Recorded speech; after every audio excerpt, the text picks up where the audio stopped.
This is an exciting journey, and we're just getting started.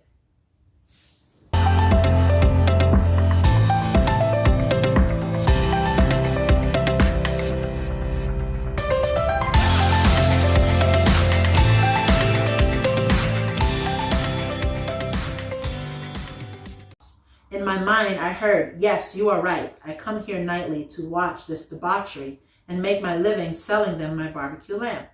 Then at this moment, a huge smile crossed both of our faces. We both had a completely silent but oral transmission. We spoke to one another in our minds beyond physical words. From my studies with my Sufi teacher in college, I had learned that a true spiritual teacher often passes on their wisdom and knowledge to their student by internal, nonverbal transmission, not by books or lecture. This was one of those moments. I communicated with a stranger non-verbally, and he communicated to me from a non-verbal place. We knew what each other was thinking, and we acknowledged that to each other. How the mystical meets the physical. I had made my way to the south of India after 3 months traveling overland from Istanbul. I had arrived at the land of mysticism and spirituality. I took up the life of a wandering mystic. I knew there was more to life than my Western Los Angeles Judeo-Christian, non-religious upbringing that seemed to me to be completely entrapped in the materialism of life. I just needed to move outside the box of the Western collective to find it. I would say in my wanderings, I am a leaf in the wind, letting each day or person point me in the next direction to go on my travels. It was a complete state of freedom without responsibility. I began a journey going from place to place with no specific agenda. I stepped over this imaginary line between the Western and Occidental view of the world and into the mystical Eastern philosophy of life, reincarnation, and karma. Into a mystical land with a history of over 10,000 years, I was enthralled and enchanted. I felt so free. I was beginning to feel some form of connection to this surreal reality I was experiencing in altered states. I was walking and wandering down the southeastern coast of India, known for its ancient temples and palaces. I walked and hitchhiked from ancient temple to ancient temple during the day and from ashram to ashram at night. It had been over 6 months since I left behind my world in America and was now here halfway around the world and miles apart in culture. I arrived on the southern Indian town of Pondicherry, where the famous Sri Aurobindo ashram was founded and established by the late Yogi Aurobindo. There are ashrams scattered all over India, and for the most part, they are open and free to stay at during this period for anyone who is looking for spiritual refuge. At many of these ashrams, I was often given a dormitory bed to sleep in, one hot meal a day, and the opportunity to participate in the meditation, chanting, and spiritual practice of the ashram. I was completely free, and there was no pressure to have to belong to a particular group.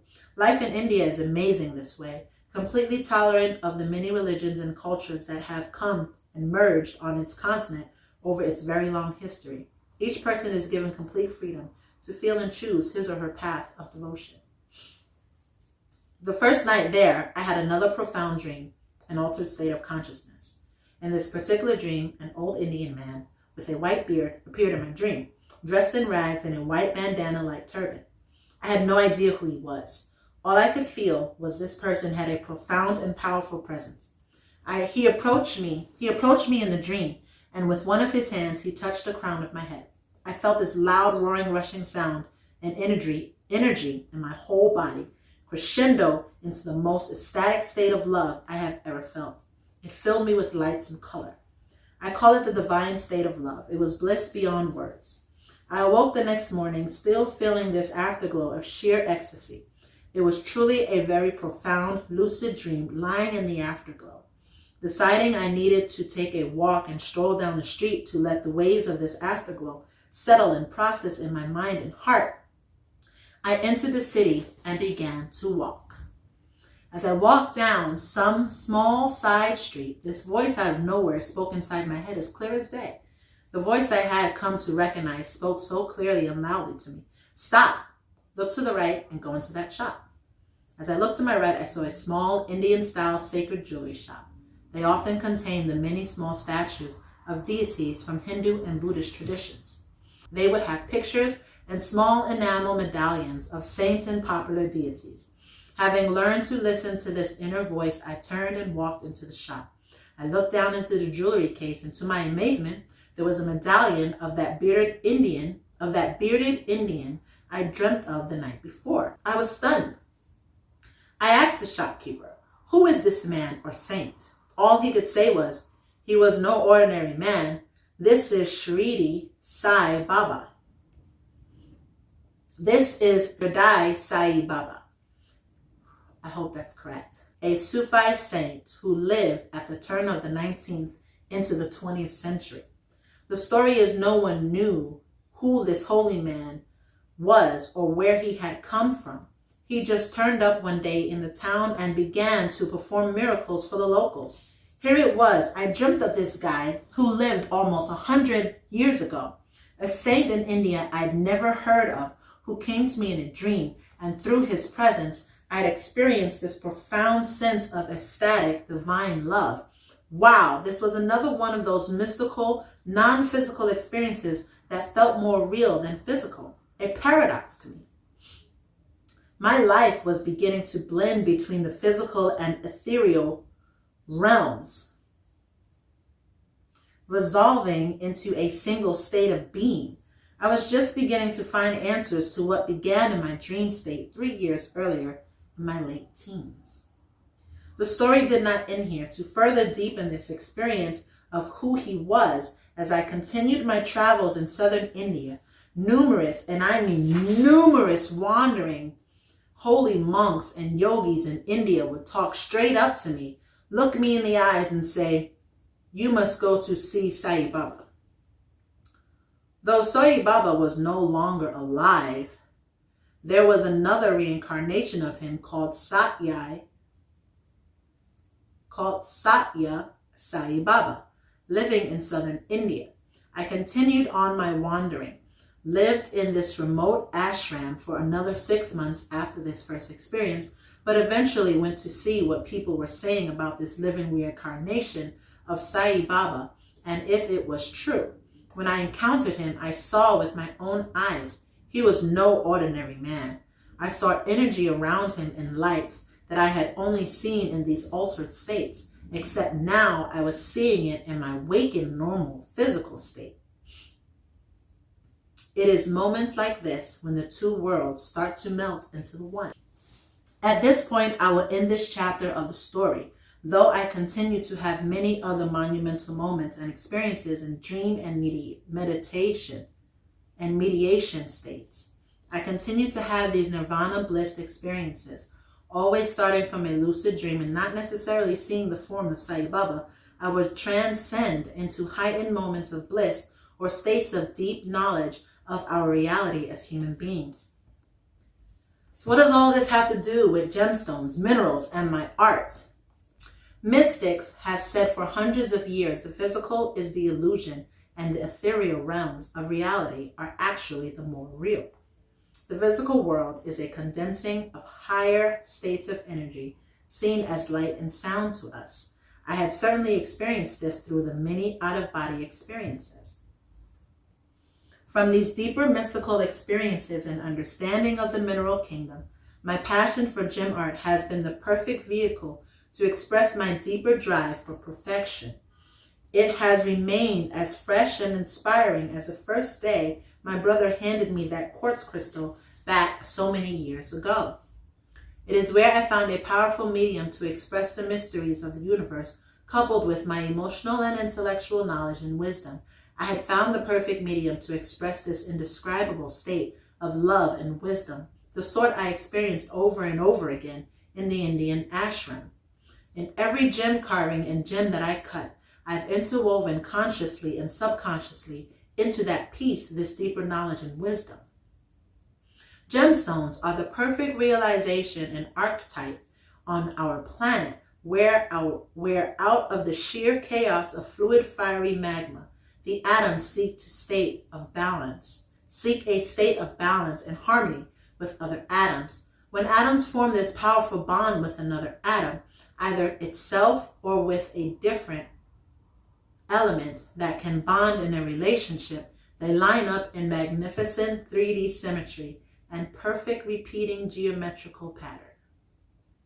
We define this symmetry in the science of minerals as the 7 crystal systems, which is based on an axis of symmetry.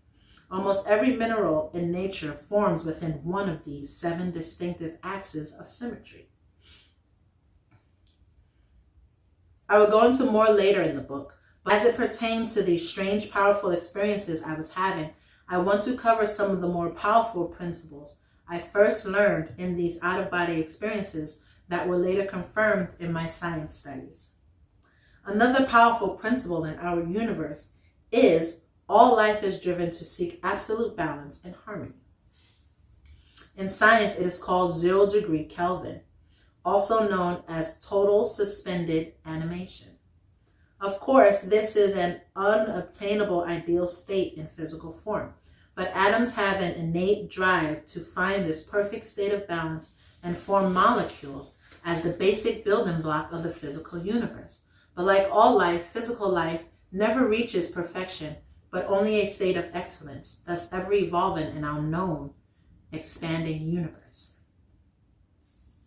Just like atoms, we as humans are always seeking harmony and balance and striving to seek perfection. But perfection is an ideal we never achieve. We only keep reaching greater and greater states of excellence, greater and greater levels of complexity and order. You might say it is a very drive that most humans have to be in a relationship with another person, or with a deeper drive to seek and find a soulmate in life. All life throughout the universe comes out of a state of chaos, seeking balance and harmony, bonding together to create magnificent, ever-evolving realities of excellence. It is in our very nature to find this state called love and bond with others in unity and harmony. Gemstones and minerals are the perfect first step towards this state in physical form. One can understand when the mystics say that the physical world is an illusion or just a reflection of higher states of consciousness. So when I discovered gem art as the perfect expression of what I had experienced in these many mystical realms and experiences, I knew I had found a perfect marriage to reflect these non-physical states I had experienced that profoundly changed my life. I had found the vehicle of expression to describe the indescribable. Gemstones give back so much to us as humans. We tend to think of them as innate objects of beauty, but in fact, they give back. They give more back, more than we can ever fathom. It is no wonder that these magnificent, beautifully, naturally formed objects have held humanity in awe for millennia. Wasn't that amazing? There is such a connection here. And I hope that you are enjoying this story time, learning so much from an individual who has been in this industry for so long. Oh my goodness. So many things to say right now, but we're going to see you again soon. So don't come by yourself. Bring someone with you. This is an exciting journey, and we're just getting started.